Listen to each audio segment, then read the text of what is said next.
At 53, most legends are memories. Their jerseys hang from the rafters. Their bodies finally rest. But Jaromír Jágr is still skating. Not because he can, but because he doesn't know how to stop. Every morning, his back hurts before his feet even touch the floor. His hips grind with every step. His knees argue with every movement. Yet he laces up anyway. Not for trophies. Not for records. Not for applause. Because silence terrifies him more than pain. The world remembers the cups. The goals. The Olympic gold. But nobody talks about what happens after greatness lasts too long. This isn't a story about winning. This is a story about a man who was taught, from childhood, that stopping means failure. And that rest is weakness. Jaromír Jágr didn't lose to opponents. He's slowly losing to time. And he refuses to let it decide when he disappears. At 53, Jaromír Jágr still wakes up with pain before he even opens his eyes.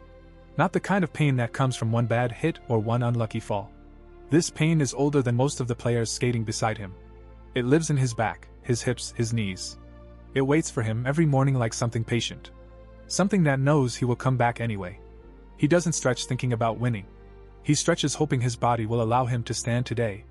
And yet, when the skates are tied and the rink lights come on, the world sees something else. They see a legend who refuses to quit. A warrior. A miracle of durability. But what they don't see is that Jaromír Jágr isn't chasing one more victory. He's running from something much darker. Silence.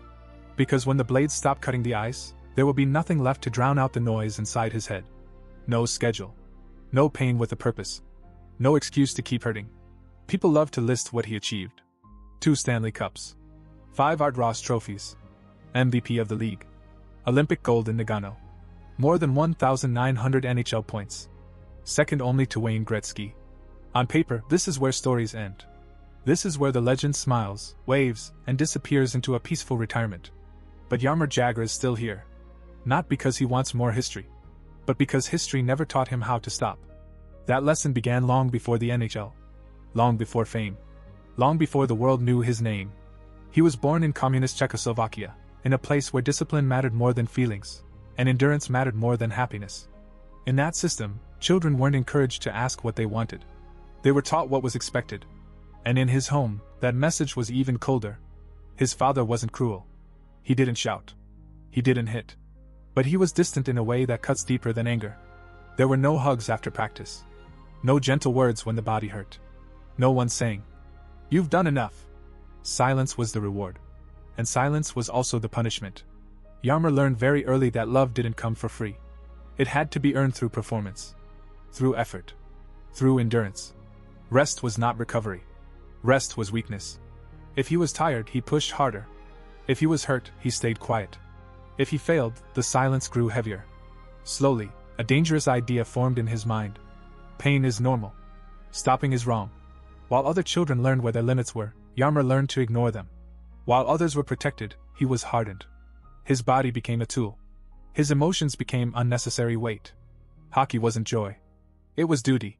And once that mindset is carved into a child, it doesn't disappear with success. It follows him forever. By the time his talent exploded, it didn't set him free. It locked him in. Fame came too early and too hard. While other teenagers were allowed to fail quietly, Jaromír was watched constantly. Every mistake felt like betrayal. Every bad game felt like proof that he didn't deserve to exist in that role.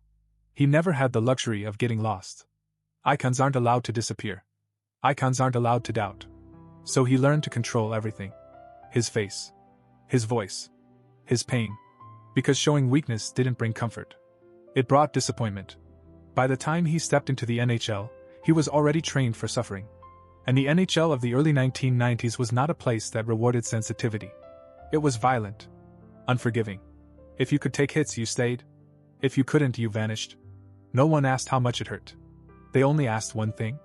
Can you still play? For Jaromír, that question felt familiar. He had been answering it his entire life. Every game became collision after collision. Every season another negotiation with pain. There was no time to heal fully. No space to listen to the body's warnings. In that world, durability wasn't heroic.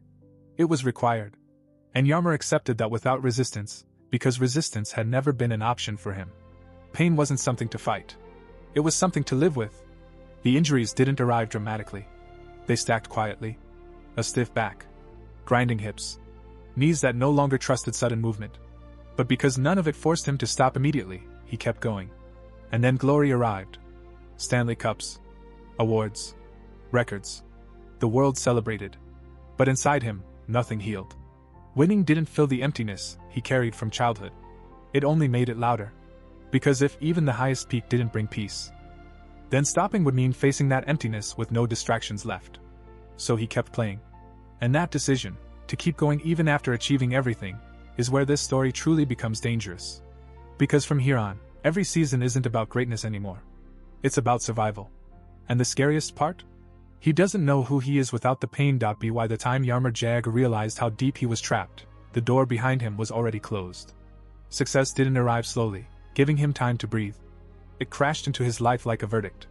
One season he was a promising talent. The next, he was no longer allowed to be ordinary.